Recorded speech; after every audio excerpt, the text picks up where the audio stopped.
Hello, football fans, and welcome to another exciting episode of the Pigskin Parrot. My name is Preston McElhaney, and today's episode brings us to the beautiful Magic City, right here in Birmingham, Alabama, for the USFL Conference Championship between the Birmingham Stallions and the Michigan Panthers.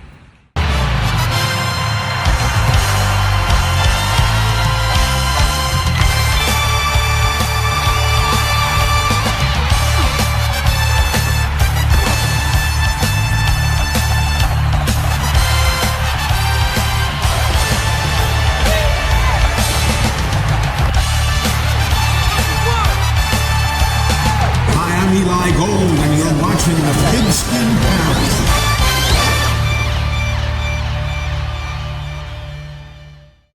So as you can tell right off the back, this is not our normal Pigskin Parrot video. I kind of wanted to do something a little different because I wanted to showcase really what the UFL is all about.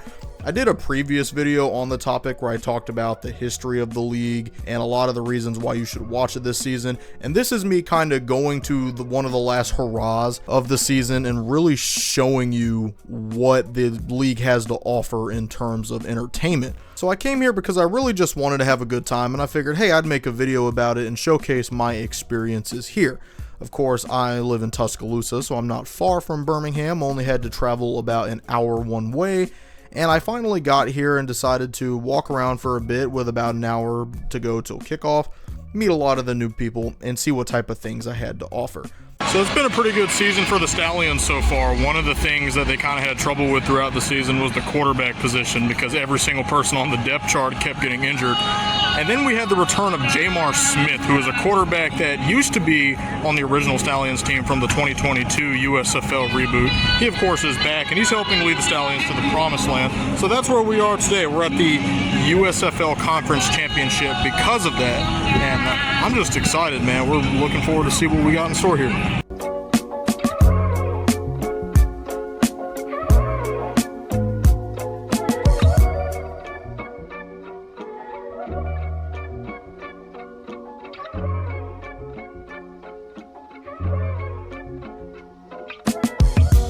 One of the things you can always count on when you go to these type of events are like absolutely absurd prices on concessions and merch. I just went to the Stallions merch shop and one regulation size football was $250. Nah, son.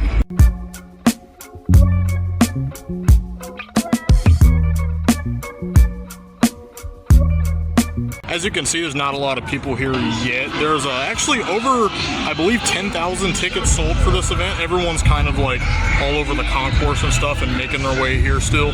So we're not quite where we need to be, but also if you see, there's 57 minutes till kickoff. So I think we got a lot of cushion room. We actually got an end zone seat over here, so we're gonna go that way right now.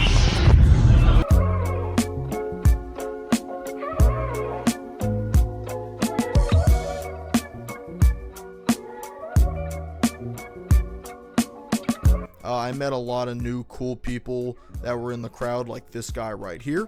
Can my eyes pop up in here? Sure.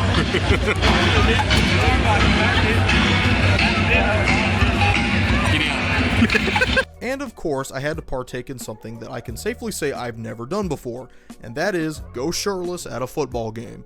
See, if you didn't know, the Birmingham Stallions have a tradition called the shirtless section, where people just take off all of their clothes in the end zone, go buck wild, and that's about it. I know that sounds crazy out of context, but hear me out.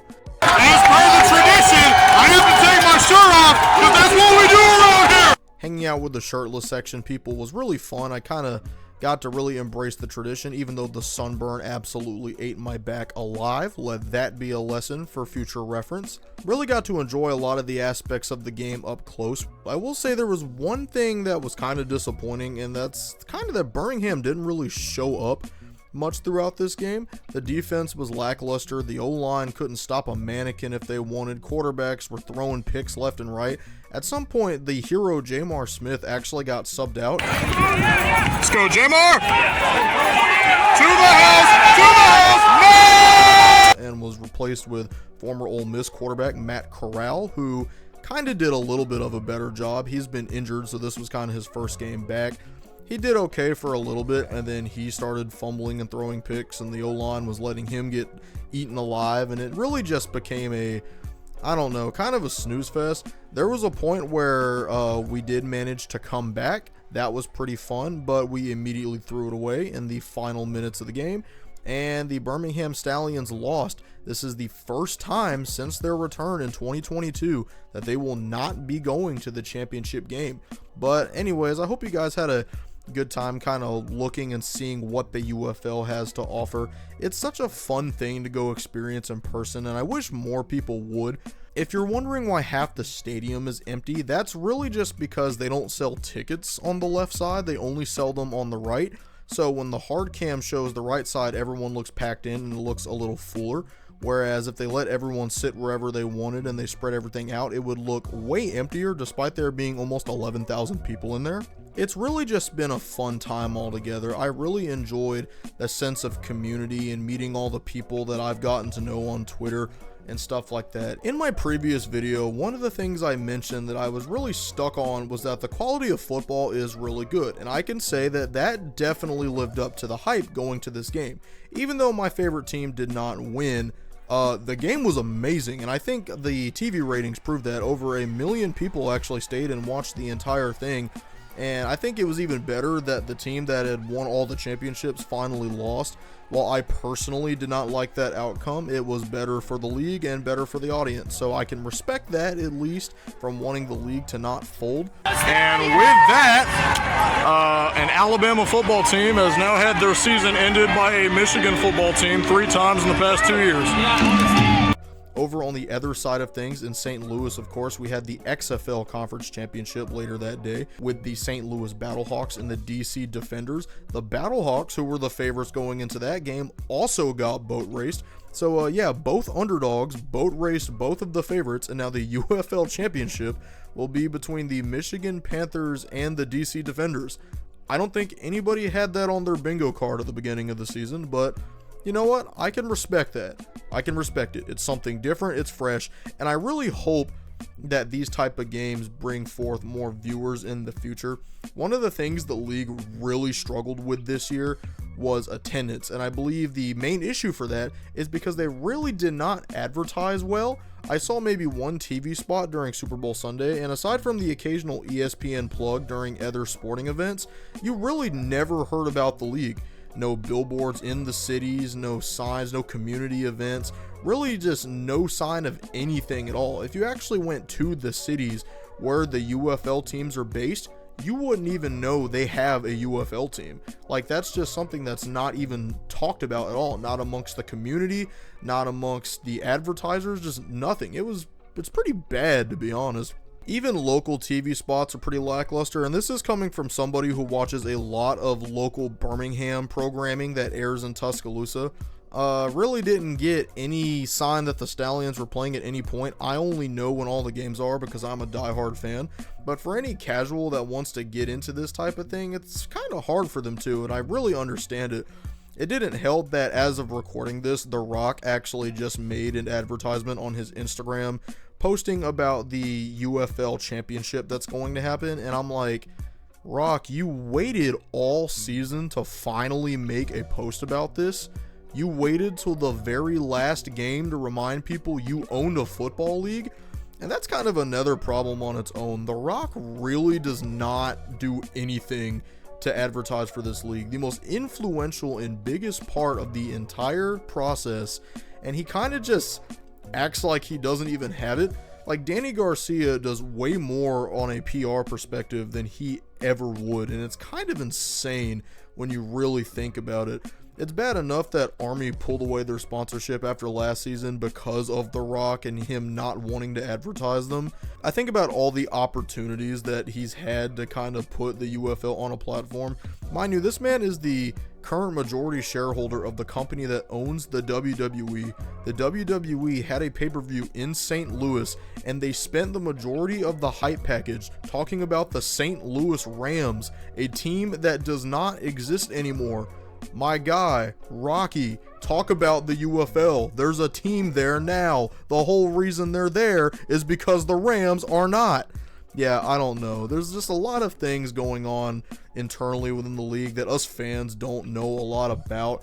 But I will say the advertising and the marketing needs to take a huge step forward because the product they're delivering is really good. I don't think the UFL is bad at all in terms of football, but you got to get more people in the gates. And I feel like the issue is as simple as the marketing.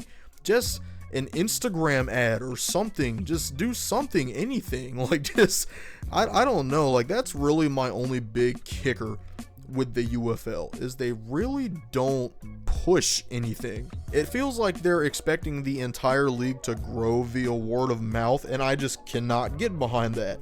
That's not possible. But yeah, I think overall it was a really fun time. That's just one of the things I feel like you're never going to get back when talking about the UFL. You're never going to get the experience watching TV that you can from going to a game in person. So from my perspective, I highly recommend that you go to a UFL game, get more people in the doors.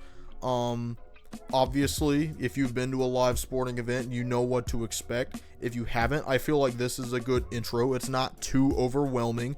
And you get the hold of the traditions very quick. Everyone who's there is already a diehard, so they'll walk you through it very easily.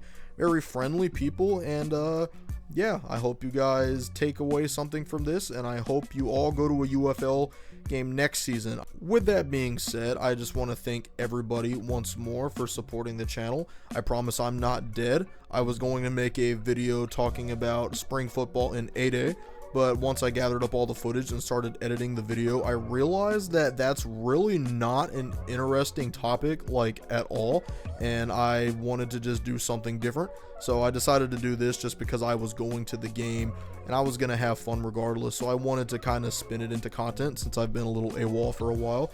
Also, shout out to Eli Gold, who helped me make my new intro that you guys saw in the beginning of the video. That intro will be featured in every video going forward. Eli is a wonderful man. If you don't know, he is the legendary voice of the Alabama Crimson Tide, who unfortunately is no longer there, but he was the voice for many years. He's also done voices for NASCAR and the St. Louis Blues, and he just has an astounding resume. You could find him nowadays at Jacksonville State here in Alabama. Long story short, that did not go how we planned at all, but it's okay because this is a surviving league. You know, we're already in year 2 of the merger, and you know, I try not to sound like I'm coping when I say this, but maybe it's a good thing we lost just so the viewership doesn't grow tired of having a Kansas City Chiefs dynasty in the middle of the league, you know? So I'm going to take the positives from this. But with that being said, thank you for watching another episode of the Pigskin Parrot. My name is Preston McElhaney. Thank you again for watching.